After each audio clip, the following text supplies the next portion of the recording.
ಕಾಳ ವೀರಭದ್ರ ಸ್ವಾಮಿ ದೇವಸ್ಥಾನದಲ್ಲಿ ಪೂಜೆ ಕಾರ್ಯಕ್ರಮನ ಹಮ್ಮಿಕೊಂಡಿದ್ದೀರಿ. ಏನ್ ಕಾರ್ಯಕ್ರಮಕ್ಕೆ ಹಮ್ಮಿಕೊಂಡಿದ್ದೀರಿ? ನಿಮ್ಗೆಲ್ಲರಿಗೂ ಗೊತ್ತಿರೋದಂಗೆ ಈಗ ವಿದ್ಯಮಾನಗಳೇನು ನಡೀತಾ ಇದೆ. ನಾಳೆ ಕ್ಯಾಬಿನೆಟ್ ಎಕ್ಸ್ಪಾನ್ಷನ್ ಇದೆ. DK ಶಿವಕುಮಾರ್ ಅವರು ಮುಖ್ಯಮಂತ್ರಿಯಾಗಿ ನಿಯೋಜಿತರಾಗಿದ್ದಾರೆ. ಮುಂದಿನ ದಿನಗಳಲ್ಲಿ ವೀರಶೈವ ಲಿಂಗಾಯತ ಸಮಾಜದ 36 ಶಾಸಕರಿದ್ದಾರೆ.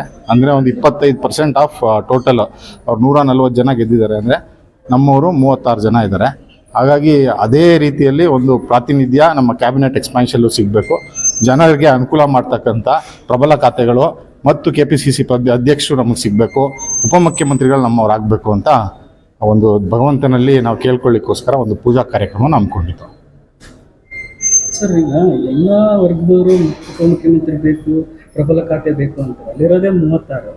ಸೊ ತಮ್ಮ ವೀರಶೈವ ಲಿಂಗಾಯತಲ್ಲಿ ಈಗಾಗಲೇ ಪಂಗಡಗಳು ಬೇರೆ ಬೇರೆ ಈ ಥರ ಪ್ರೆಸ್ ಮೀಟ್ ಮಾಡಿ ಅವರು ಮನವಿ ಸಲ್ಲಿಸಿದ್ರೆ ಏನು ಹೇಳ್ತಾರೆ? ಈಗ ಮಹಾಸಭಾ ಬಂದು ನಮ್ಮ ಪ್ರಾಥಮಿಕ ಸಂಸ್ಥೆ. ಇದು ತಾಯಿ ಥರ ಇರೋದು. 10 ಮಕ್ಕಳಾದರೂ ತಾಯಿಗೆ 10 ಮಕ್ಕಳೇ. ಹಾಗಾಗಿ ನಾವು ಎಲ್ಲರನ್ನೂ ಒಂದೇ ರೀತಿ ನೋಡ್ತೀವಿ. ಹಾಗಾಗಿ ನಾವು ಯಾರಿಗೆ ಸ್ಪೆಸಿಫಿಕ್ ಆಗಿ ಈ ಕಾರ್ಯಕ್ರಮನ ಮಾಡ್ತಾ ಇಲ್ಲ. ನಮ್ಮ ಸಮುದಾಯದವ್ರು ಎಲ್ಲರಿಗೂ ಒಳ್ಳೇದಾಗಬೇಕು. ಯಾಕೆಂದರೆ ನಮ್ಮ ಸಮುದಾಯದವ್ರು ಯಾರು ಕಾಲಕ್ಕೆ ಮುಖ್ಯಮಂತ್ರಿಗಳಿದ್ರು ಅವರು ಒಂದು ಒಳ್ಳೆ ಎಲ್ಲ ಸಮಾಜಕ್ಕೆ ಒಳ್ಳೆ ಕೆಲಸ ಮಾಡಿರ್ತಾರೆ. ಯಡಿಯೂರಪ್ಪನವ್ರು ಇರ್ಬೋದು, ನಮ್ಮ ವೀರೇಂದ್ರ ಪಾಟೀಲ್ ಇರ್ಬೋದು, ನಿಜಲಿಂಗಪ್ಪವ್ರು ಇರ್ಬೋದು, ಎಲ್ಲರೂ ಕೂಡ ಎಲ್ಲ ಸಮಾಜದ ಒಂದು ಮುಖ್ಯಮಂತ್ರಿಗಳಾಗಿ ನಮ್ಮ ಸಮಾಜಕ್ಕೋಸ್ಕರ ಇಲ್ಲ, ಎಲ್ಲ ಸಮಾಜಕ್ಕೂ ಒಳ್ಳೆ ಮಾಡಿರ್ತಕ್ಕಂಥ ಮುಖ್ಯಮಂತ್ರಿಗಳಾಗಿದ್ದಾರೆ. ಹಾಗಾಗಿ ನಮ್ಮ ಸಮಾಜಕ್ಕೆ ಪ್ರಾತಿನಿಧ್ಯ ಕೊಟ್ಟರೆ ಅದು ಎಲ್ಲರಿಗೂ ಪ್ರಾತಿನಿಧ್ಯ ಕೊಟ್ಟಂಗೆ. ಹಾಗಾಗಿ ನಮ್ಮ ಸಮಾಜದ ಒಂದು ಅಧ್ಯಕ್ಷನಾಗಿ ನನ್ನ ಕರ್ತವ್ಯ ನಾನು ಮಾಡ್ತಾ ಇದ್ದೀನಿ. ನಮ್ಮೆಲ್ಲರಿಗೂ ಒಳ್ಳೇದಾಗಬೇಕು, ನಮ್ಮ ಸಮಾಜಕ್ಕೂ ಒಳ್ಳೇದಾಗಬೇಕು, ಇತರೆ ಸಮಾಜಕ್ಕೂ ಒಳ್ಳೇದಾಗಬೇಕು ಅಂತ ಇಟ್ಕೊಂಡಿರೋ ಉದ್ದೇಶದಿಂದ ನಾವು ಈ ಕಾರ್ಯಕ್ರಮ ಮಾಡ್ತಾ ಇದ್ದೀವಿ. ಸರ್, ಸಮಾಜವನ್ನು ಡಿಪೆಂಡ್ ಮಾಡ್ಕೊಂಡು ಈಗ ತಾವು ಪರ್ಟಿಕ್ಯುಲರ್ ಆಗಿ ಇಂಥವ್ರಿಗೆ ಕೊಡ್ಬೇಕಂತ ಏನಾದರೂ ಮೆನ್ಷನ್ ಮಾಡಿ? ಇಲ್ಲ ಸರ್, ನಾವು ಎಲ್ಲ ಅದಕ್ಕೆ ನಾವು ಇದೆಲ್ಲ ನಿಮಗೆ ಕಳಿಸಿರ್ತಕ್ಕಂಥ ಪ್ರೆಸ್ ನೋಟಲ್ಲೇ ಹಾಕಿದ್ದೀವಿ. ನಮ್ಮ ಸಮುದಾಯದ ಎಲ್ಲರಿಗೂ ಪ್ರಾತಿನಿಧ್ಯ ಸಿಗಬೇಕು. ನಮ್ದು ಅದೇ ನಮ್ಮ ಮಹಾಸಭಾನೇ ಇರೋದು. ಅದಕ್ಕೋಸ್ಕರ ಎಲ್ಲ ಒಳಪಂಗಡಗಳನ್ನ ಸೇರಿಸಿ ಮಾಡಿರ್ತಕ್ಕಂಥ ಪ್ರಾಥಮಿಕ ಸಂಸ್ಥೆ ಇರ್ತದೆ. ಹಾಗಾಗಿ ನಾವೆಲ್ಲರಿಗೂ ಒಳ್ಳೇದಾಗಲಿ, ನಮ್ಮ 36 ಶಾಸಕರಿಗೂ ಅನುಕೂಲ ಆಗಲಿ, ಎಲ್ಲರಿಗೂ ಅವ್ರು ಏನೇನು ಅಂದ್ಕೊಂಡಿದ್ದಾರೆ ಅದು ಭಗವಂತ ಕರುಣಿಸ್ಲಿ, ಅವರು ಜನಸೇವೆ ಮಾಡಿ ನಮ್ಮ ಸಮಾಜಕ್ಕೆ ಹೆಸರು ತರಲಿ ಅನ್ನೋ ಉದ್ದೇಶದಿಂದ ಈ ಕಾರ್ಯಕ್ರಮನ ಹಮ್ಮಿಕೊಂಡಿದ್ದೇವೆ ಸರ್. ಏನಿಲ್ಲ, ನಮ್ಮ ವಿನಂತಿ ಅಷ್ಟೇ, ನಮ್ಮ ಸಮುದಾಯಕ್ಕೆ ಏನು ಸಾಮಾಜಿಕ ನ್ಯಾಯದಡಿ ಏನು ಸ್ಥಾನಮಾನ ಸಿಗಬೇಕು ಅದನ್ನು ಕೊಡಿ ಅಂತ ನಾವು ವಿನಮ್ರವಾಗಿ ಕೇಳ್ಕೊಳ್ತಾ ಇದ್ದೇವೆ. ಈಗ 25% ನಾವಿದ್ದೀವಿ. ಅಂದರೆ 36 ಶಾಸಕರು ನಮ್ಮವರಿದ್ದಾರೆ.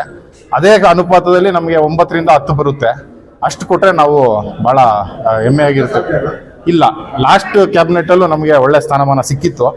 ಈ ಸಲ ರೀಶಫಲ್ ಆಗುತ್ತೆ, ಬೇರೆ ಮುಖಗಳು ಬರ್ಬೋದು. ಬಟ್ ಆದರೆ ನಮಗೆ ಕನಿಷ್ಠ ಅಷ್ಟು ಸ್ಥಾನಗಳು ಕೊಡಲೇಬೇಕಾಗುತ್ತೆ. ಕೊಡ್ತಾರೆ ಅನ್ನೋ ನಂಬಿಕೆ ನಮಗಿದೆ. ಸರ್, ಈಗಾಗಲೇ ಇಂದಿನ ಕ್ಯಾಬಿನೆಟ್ ಅಲ್ಲಿ ಈಶ್ವರ ಖಂಡ್ರೆ ಸರ್ ಅವರಿಗೆ ಅವಕಾಶ ಸಿಕ್ಕಿತ್ತು. ಈ ಬಾರಿ ಅವ್ರಿಗೆ ಅವಕಾಶ ಸಿಗುತ್ತಾ? ಖಂಡಿತ ಸಿಗುತ್ತೆ. ಅವರು ನಮ್ಮ ಸರ್ವೋಚ್ಚ ನಾಯಕರು, ಮಹಾಸಭಾ ರಾಷ್ಟ್ರೀಯ ಅಧ್ಯಕ್ಷರು. ಹಾಗಾಗಿ ಅವ್ರಿಗೆ ಖಂಡಿತವಾಗ್ಲೂ ಹೈಕಮಾಂಡ್ ಒಳ್ಳೆ ಸ್ಥಾನಮಾನ ಕೊಡ್ತದೆ ಅಂತ ಭರವಸೆ ಇದೆ. ಭಗವಂತನಲ್ಲಿ ಏನ್ ಬೇಡ್ಕೊಂಡ್ರಿ? ಎಲ್ಲ ಸಮಾಜಕ್ಕೆಲ್ಲ ಒಳ್ಳೇದಾಗಬೇಕು. ಸರ್ವೇ ಜನ ಸುಖಿನೋ ಭವಂತು. ನಮಗೂ ಒಳ್ಳೇದಾಗಬೇಕು, ಮಹಾಸಭಾಗೂ ಒಳ್ಳೇದಾಗಬೇಕು, ಬೇರೆ ಜನಗಳಿಗೂ ಒಳ್ಳೇದಾಗಬೇಕು. ಕರ್ನಾಟಕ ಸುಭಿಕ್ಷವಾಗಿದ್ದು ಮಳೆ ಬೆಳೆ ಚೆನ್ನಾಗಾಗಿ ರೈತರು ಚೆನ್ನಾಗಿರ್ಬೇಕು. ಅದೇ ನಮ್ಮ ಮಹಾಸಭಾದ ನವೀನ್ ಬಿಡದಿಯವರು ಸಿಟಿ ಅಧ್ಯಕ್ಷರು. ಅವರ ನೇತೃತ್ವದಲ್ಲಿ ಒಂದು ಕರ್ನಾಟಕದಲ್ಲಿ ಅತಿ ಹೆಚ್ಚು ಜನಸಂಖ್ಯೆ ಇರುವ ನಮ್ಮ ವೀರಶೈವ ಲಿಂಗಾಯತರು ಜನಸಂಖ್ಯೆ, ನಮ್ದೇನು ಜನಸಂಖ್ಯೆ ಇದೆ ಅದರ ಪ್ರಪೋರ್ಷನೇಟ್ ಆಗಿ ಮಂತ್ರಿಗಳು ಮಾಡಲಿ, DCM ಮಾಡೋದಿದ್ರೆ ನಮ್ಮ ಸಮುದಾಯಕ್ಕೂ ಒಂದು ಕೊಡಿ ಅಂತ ಹಕ್ಕೊತ್ತಾಯ ಮಾಡಿಸೋಕ್ಕೆ ನಮ್ಮ ಪುಟ್ಟರಾಜವರು, ಸಜ್ಜದಾನ್ ಮೂರ್ತಿಯವರು ಎಲ್ಲ ನೇತೃತ್ವದಲ್ಲಿ ಇವತ್ತೊಂದು ಪ್ರಳಯ ಕಾಲ ಅಂದರೆ ಬೆಂಗಳೂರಿಗೆ ಸೃಷ್ಟಿಯಾದಾಗ ಇದ್ದ ಪ್ರಳಯ ಕಾಲ ವೀರಭದ್ರ ಸ್ವಾಮಿನಲ್ಲಿ ನವೀನ್ ಅವರು ಪೂಜೆ ಹಮ್ಮಿಕೊಂಡಿದ್ರು. ನಮ್ಮನ್ನು ಕರೆದಿದ್ರು, ನಾವು ಬಂದಿದ್ವಿ. ನಮ್ಮದು ಒಂದು ಹಕ್ಕೊತ್ತಾಯ, ಯಾವುದೇ ಪಾರ್ಟಿ ಇರಲಿ ಏನೇ ಇರಲಿ ನಮ್ಮ ಸಮುದಾಯಕ್ಕೆ ಹೆಚ್ಚು ಸ್ಥಾನ ಕೊಡಿ ಅಂತ ನಮ್ಮದೇ. ಯಾರಿಗಾನ ಕೊಡಲಿ, ನಮ್ಮ ಸಮುದಾಯದಲ್ಲಿ ಒಬ್ರು ಕೊಡಬೇಕಷ್ಟೆ. ಇವರು ಅವರಂತಲ್ಲ, ಒಬ್ರು ಕೊಡಬೇಕು.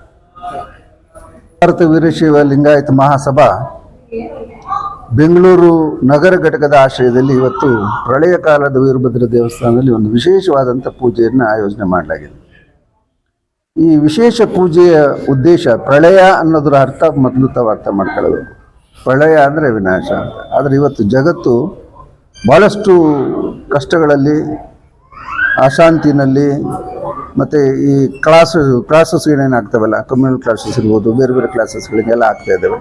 ಇದೆಲ್ಲದ ಪರಿಹಾರವಾಗಿ ವೀರಭದ್ರ ಸ್ವಾಮಿಗೆ ಪ್ರಾರ್ಥನೆ ಮಾಡಿದರೆ ಶಾಂತಿ ಸಿಗುತ್ತೆ, ನೆಮ್ಮದಿ ಸಿಗುತ್ತೆ, ಸಮಾಧಾನ ಸಿಗುತ್ತೆ ಅನ್ನೋ ಒಂದು ಭಾವನೆಯಿಂದ ನಾವು ಎಲ್ಲ ಇಲ್ಲಿ ಸೇರಿದ್ದೇವೆ. ಭಾಳ ವಿಶೇಷವಾಗಿ ಸರ್ಕಾರಗಳು ಬರ್ತವೆ ಹೋಗ್ತವೆ, ಬದಲಾವಣೆಗಳಾಗ್ತಾನೆ ಇರ್ತವೆ.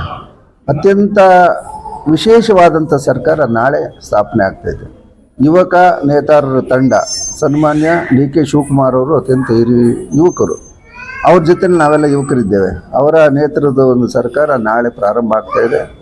ನಾಳೆ 4 ಗಂಟೆಗೆ ಅವರು ಪ್ರಮಾಣ ವಚನ ಸ್ವೀಕರಿಸುವಂಥ ಒಂದು ಅವಕಾಶವನ್ನು ಈ ದೇಶದ ಜನತೆ, ಈ ರಾಜ್ಯದ ಜನತೆ, ಈ ನಾಡಿನ ಜನತೆ ಅವರಿಗೆ ಅವಕಾಶ ಕೊಟ್ಟಿದೆ. ಎಲ್ಲ ಚುನಾಯಿತ ಪ್ರತಿನಿಧಿಗಳು ಅದರಲ್ಲಿ ಭಾಗವಹಿಸ್ತಾರೆ. ನಾವು ಸಮಾಜದ ಪರವಾಗಿ ನಮ್ಮ ಒಂದು ಬೇಡಿಕೆ ಏನಂತಂದರೆ, ಇದು ದೊಡ್ಡ ಸಮುದಾಯ, ಸುಮಾರು 4 ಕೋಟಿ ಜನಸಂಖ್ಯೆಯನ್ನು ಪ್ರತಿನಿಧಿಸುವಂಥ ಒಂದು ದೊಡ್ಡ ಸಮುದಾಯ. ಈ ಸಮುದಾಯಕ್ಕೆ ಹೆಚ್ಚಿನ ಪ್ರಾತಿನಿಧ್ಯವನ್ನು ಕೊಡಬೇಕು. ಕಳೆದ ಸಾರಿ ಸಿದ್ದರಾಮಯ್ಯನವರ ಮಂತ್ರಿಮಂಡಲದಲ್ಲಿ 7 ಜನಕ್ಕೆ ಕೊಟ್ಟಿದ್ದರು. ಈ ಸತಿ ಇನ್ನೂ 1-2 ಬರ್ತ್ ಜಾಸ್ತಿ ಕೊಡಬೇಕು ಅಂತೇಳಿ ನಮ್ಮ ಒತ್ತಾಯ ಇದೆ. ಹಾಗೆ ಈಗೇನು ಬರುವ 8ನೇ ತಾರೀಕಿಂದ ವಿಧಾನ ಪರಿಷತ್ತಿನ ಚುನಾವಣೆ ನಡೀತಾ ಇದೆ, ರಾಜ್ಯಸಭಾ ಚುನಾವಣೆ ನಡೀತದೆ. ಅದರೆಲ್ಲದರೂ ಕೂಡ ವೀರಶೈವ ಲಿಂಗಾಯತ ಅಭ್ಯರ್ಥಿಗಳನ್ನು ಪರಿಗಣನೆ ಮಾಡಬೇಕು, ಸಮುದಾಯಕ್ಕೆ ಅವಕಾಶಗಳನ್ನು ಕೊಡಬೇಕು. ಎಲ್ಲ ಮುಖ್ಯವಾಗಿ ಈ ನಾಡಿನಲ್ಲಿ ಸುಖ, ಶಾಂತಿ, ನೆಮ್ಮದಿಯನ್ನು ಕಲ್ಪಿಸಲಿಕ್ಕೆ ಈ ಸರ್ಕಾರ ಒಳ್ಳೆ ಕೆಲಸ ಮಾಡಬೇಕು, ಅಭಿವೃದ್ಧಿ ಕಾರ್ಯಗಳನ್ನು ಮಾಡಬೇಕು, ಸಾಮಾಜಿಕ ಕಳಕಳಿಯನ್ನು ಇಟ್ಕೊಂಡು ಕೆಲಸ ಮಾಡಬೇಕು. ಅದಕ್ಕಾಗಿ ವೀರಭದ್ರ ಅವರೆಲ್ಲರಿಗೂ ಒಳ್ಳೇದು ಮಾಡಬೇಕು, ಆಶೀರ್ವಾದ ಮಾಡಬೇಕು ಅಂತೇಳಿ ತಮ್ಮೆಲ್ಲರ ಪರವಾಗಿ ಅಖಿಲ ಭಾರತ ವೀರಶೈವ ಲಿಂಗಾಯತ ಮಹಾಸಭೆಯ ಪರವಾಗಿ ಮತ್ತು ನಮ್ಮ ಬೆಂಗಳೂರು ನಗರದ ಅಧ್ಯಕ್ಷರ ಪರವಾಗಿ, ನಮ್ಮೆಲ್ಲ ಸಮುದಾಯದ ಪರವಾಗಿ ನಾನು ಪ್ರಾರ್ಥನೆ ಮಾಡ್ತೀನಿ. ಮತ್ತೊಂದು ಕೋರಿಕೆ ಇದೆ. ನಮ್ಮ ಈಗ ಇದ್ರದ್ದು ನಮ್ಮ MLC ಎಲೆಕ್ಷನ್ ಬರ್ತಾ ಇದೆ. MLC ಎಲೆಕ್ಷನಲ್ಲಿ ನಮ್ಮ ಸಮುದಾಯದ ಮತ್ತು ಎಲ್ಲ ಸಮುದಾಯದ ಸ್ವಾಮೀಜಿಗಳ ಒಂದು ಕೋರಿಕೆ ಏನಂದರೆ, ನಮ್ಮ ಮಾಜಿ ಮೇಯರ್ ಆಗಿರ್ತಕ್ಕಂಥ ಪುಟ್ಟಣ್ಣನವರಿಗೆ ಈ ಬಾರಿ ಅವಕಾಶ ಮಾಡಿಕೊಡ್ಬೇಕು ಅಂತ ಬಹುತೇಕ ಎಲ್ಲ ಸಮಾಜದ ಒಂದು ಕಳಕಳಿಯಾಗಿರ್ತದೆ, ಸಮಾಜದ ಕೋರಿಕೆ ಆಗಿರ್ತದೆ. ಹಾಗಾಗಿ ಅವರ ಹೆಸರನ್ನು ಪರಿಗಣಿಸುವುದರ ಮೂಲಕ ಒತ್ತಾಯನೂ ಇದೆ. ನಮ್ಮೆಲ್ಲ ವೀರಶೈವ ಮಹಾಸಭಾ, ಅಖಿಲ ಭಾರತ ವೀರಶೈವ ಮಹಾಸಭಾ ಇರಲಿ, ಬೆಂಗಳೂರಲ್ಲಿರ್ತಕ್ಕಂಥ ಸಮಾಜದ ಬಂಧುಗಳ ಪರವಾಗಿ ನಾನು ಕಾಂಗ್ರೆಸ್ ಹೈಕಮಾಂಡ್ನ ಮತ್ತು DK ಶಿವಕುಮಾರ್ ಅವ್ರನ್ನ, ಸಿದ್ದರಾಮಯ್ಯ ಅವ್ರನ್ನ ಕೇಳ್ಕೊಳ್ತೇನೆ.